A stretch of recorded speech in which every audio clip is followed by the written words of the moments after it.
Present ఆంధ్రాలో రాజకీయాల పట్ల మీ అభిప్రాయం ఏంటి? ఏం నడుస్తుంది? ఆంధ్ర రాజకీయాలంటే చాలా భయంకరంగా ఉంది. ఇప్పుడు కూటమి ప్రభుత్వం అధికారంలోకి వచ్చింది, కానీ వాళ్ళకి తీరా వచ్చిన తర్వాత అర్థమైంది అక్కడ డబ్బులు ఏం లేవని. అక్కడ బడ్జెట్లో ఏం లేవు. అంటే ఉన్న డబ్బులన్నీ జగన్మోహన్ రెడ్డి స్వాహా చేసేసారంటారా? దాని మీనింగ్ ఏంటి? ఉన్న డబ్బులని కాదండి, వాస్తవానికి ఆంధ్ర తెలంగాణ విడిపోయిన తర్వాత ఎక్కువ నష్టపోయింది ఎవరంటే ఆంధ్రానే.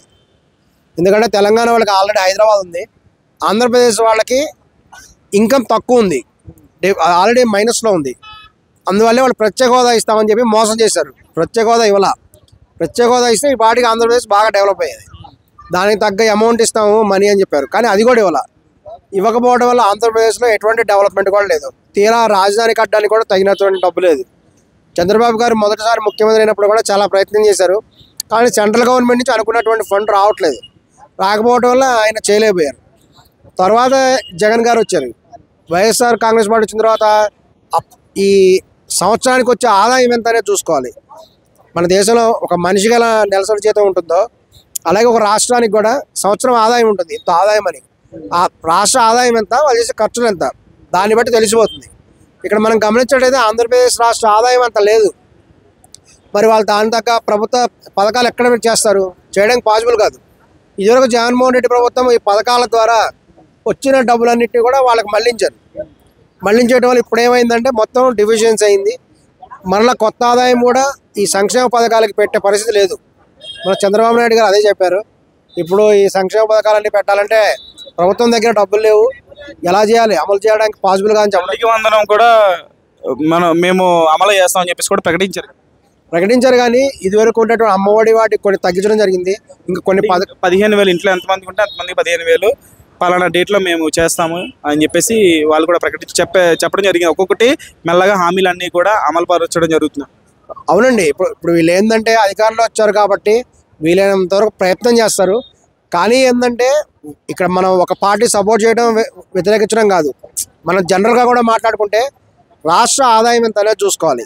ఇంత ఆదాయం ఉంటే ఈ పథకాలకి వాళ్ళు ఎక్కడి నుంచి ఖర్చు పెడతారు? జగన్మోహన్ రెడ్డి గారు ఎలా ఖర్చు పెట్టారు? మరి అంటే బాగా అప్పులు చేస్తారంట. జగన్మోహన్ రెడ్డి గారు విపరీతంగా అప్పులు చేశారు. విపరీతంగా అప్పులు చేయడం జరిగింది.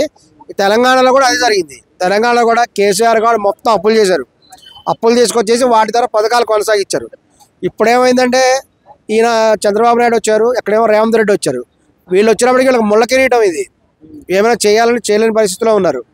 అందుకనే రీసెంట్గా కూడా చంద్రబాబు నాయుడు గారు ఇప్పుడు మోడీ గారితో, వాళ్ళ గవర్నమెంట్ కూడా కూటమిలా ఉంది కాబట్టి వాళ్ళతో మాట్లాడి కొంత ఫండ్ కూడా తీసుకోవడానికి ప్రయత్నం చేస్తున్నారు. మోడీ గారు కూడా ఈ యొక్క ప్రపంచ బ్యాంక్ నుంచి అప్పు తీసుకునే విధంగా వీళ్ళకి పర్మిషన్ ఇచ్చారు, ఇదివరకు లేదు. ఇప్పుడైనా వీళ్ళు ఈ యొక్క సెంట్రల్ గవర్నమెంట్ నుంచి కూడా ఫండ్ వస్తే వీళ్ళు ఖచ్చితంగా కూడా వాళ్ళ యొక్క ఆర్డర్ ప్రకారం చేయడానికి ప్రయత్నం చేస్తారని భావిస్తున్నాం. జగన్ గారు అసెంబ్లీకి రాకపోవడానికి గల కారణాలు ఏమై ఉంటుంది అనుకుంటున్నారు? జగన్మోహన్ రెడ్డి గారు తీవ్రమైన డిప్రెషన్లో ఉన్నారు. ఆయనకు అందుకే కూడా అధికారంలో రావట్లేదు. ఇక్కడ ఆశ్చర్యకరమైన విషయం ఏంటంటే జగన్ గారు ఓడిపోయినా ఆయనకు 40% ఓటు బ్యాంక్ ఉంది ఇప్పటికి కూడా. ఈయన 40% ఓటు బ్యాంక్ ఉండి ఇప్పుడు ఎవరైనా సరే మనం ఎవరికైనా సహాయం చేసినప్పుడు అవతల వ్యక్తి మనకు మళ్ళీ సహాయం చేయలేదు అనుకోండి, దానికి కృతజ్ఞత అంటారు. కృతజ్ఞత అనేటువంటిది చాలా పెయిన్ ఉంటుంది. ఆయన మానసికంగా చాలా బాధపడిపోయాడు. అరే మనం ప్రజలకి ఇన్ని ఇన్సల్ట్ లాగా అవమానంలా ఫీల్ అయ్యాడు. అవమానంగా భావిస్తున్నాడు. ఆయన అవమానంగా భావించాడు. తీవ్రమైనటువంటి ఒక రకమైన డిప్రెషన్ లోనయ్యాడు ఆయన. ఎందుకంటే ఆయన అనేక పథకాలు ప్రవేశపెట్టి, ఇందాక మీరు చెప్పారు, అనేక పథకాలు ప్రవేశపెట్టి అవినీతికి ఆస్కారం కూడా లేకుండా వాళ్ళు చెప్పినట్టు బటన్ నొక్కడం ద్వారా అనుకోండి, బటన్ నొక్కడం ద్వారానే అందరికి డైరెక్ట్గా అకౌంట్లోకి వెళ్ళిపోయినాయి డబ్బులు. మరి అంత చేసినప్పుడు మళ్ళీ గెలవాలి కదా, మరి అన్ని డబ్బులు తీసుకొని ఓటు వేయకుండా ఓడిచ్చారే అనేటువంటి భావన ఖచ్చితంగా ఉంటుంది. ఖచ్చితంగా అది అవమానమే. అందులో కనీసం ప్రతిపక్ష హోదా కూడా రాకుండా కేవలం 11 రావడం అనేది చాలా అవమానం. అది దానితో ఈ అరెస్టులు చూసి కూడా ఇంకాస్త కొంచెం లోలో ఉన్నారు. అవును, ఖచ్చితంగా వాళ్ళు అరెస్ట్ చేస్తారని అందరూ భావిస్తున్నారు. జగన్ గారు కూడా భవిష్యత్తులో అరెస్ట్ అవుతారనే భావిస్తున్నాం. కానీ ఇక్కడ ఏంటంటే జగన్ గారికి సెంట్రల్ గవర్నమెంట్ సపోర్ట్ ఉంది, మోడీ గారి సపోర్టు జగన్కు ఉంది. అందువల్లే అతను ఫస్ట్ నుంచి కూడా అరెస్ట్ కాకుండా ఉన్నాడు. మీరు జాగ్రత్తగా గమనిస్తే ఇదివరకు ఢిల్లీ ఎక్స్ సీఎం ఆయన పేరేంటి అగర్వాల్, ఆయన అరెస్ట్ అయ్యాడు. మీరు గమనించండి, ఆ చీఫ్ మినిస్టర్ ఉన్నప్పుడు అరెస్ట్ అయ్యాడు. కానీ ఇక్కడ జగన్మోహన్ రెడ్డి అరెస్ట్ అవ్వాలా, గమనించండి. ఎందుకంటే మోడీ సపోర్ట్ ఉంటే ఎవడు అరెస్ట్ కారు, మోడీ సపోర్ట్ లేకపోతే అరెస్ట్ అవుతారు. మన దేశంలో ప్రశ్న అలాగే నడుస్తుంది వ్యవస్థ.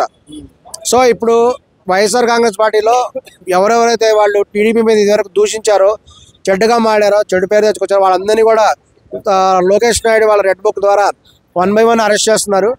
అది కూడా చాలా చట్టబద్ధంగా అరెస్ట్ చేస్తున్నారు వాళ్ళు. లోకేష్ రెడ్ బుక్ లో జగన్ పేరు ఉందా లేదా? ఖచ్చితంగా ఉంటుంది, ఖచ్చితంగా ఉంటుంది. ఒకవేళ అరెస్ట్ చేయదలుచుకుంటే వాళ్ళు లోకల్ సిఐడి అనేది వీళ్ళ చేతిలో ఉంటుంది, స్టేట్ గవర్నమెంట్. సిబిఐ అనేది సెంట్రల్ గవర్నమెంట్ చేతిలో ఉంటుంది.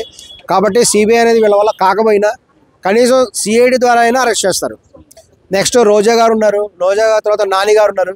వాళ్ళు ఏంటంటే ఒక శ్రీరెడ్డి అనేటువంటి ఆమెను అరెస్ట్ చేయరు, ఎందుకంటే ఆమెను అసలు లెక్కలో ఎవరు తీసుకోలేదు.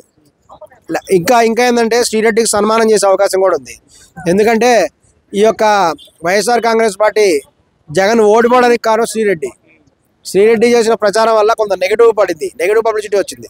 నెగిటివ్ వచ్చి కూడా కొంత ఓటు బ్యాంకులో ఆయన కోల్పోయాడు. తర్వాత ఆర్జీవి గారు కూడా ఉంది. ఆయన అరెస్ట్ చేస్తే ఆయన అదో పబ్లిసిటీ అనుకుంటాడు, ఆయన ఇంకా సంతోషపడతాడు. అందుకని ఆయన సంతోషపడటం ఇష్టం లేక ఆయన అరెస్ట్ కూడా పూర్తి స్థాయిలో చేయట్లేదు. మిగతా వాళ్ళందరినీ చూడండి, చాలా చట్టబద్ధంగా సాక్ష్యాలన్నీ పెట్టి రెడీగా, అది కూడా 1కి 4-5 కేసులు ఎక్కువ పెట్టి, ఒక కేసులో బెయిల్ వస్తే ఇంకో కేసు అరెస్ట్. ఖచ్చితంగా వీళ్ళందరికీ చెప్పకూడదు, తినిపించాలి అనేటువంటి భావన అయితే ఉంది. Thank you.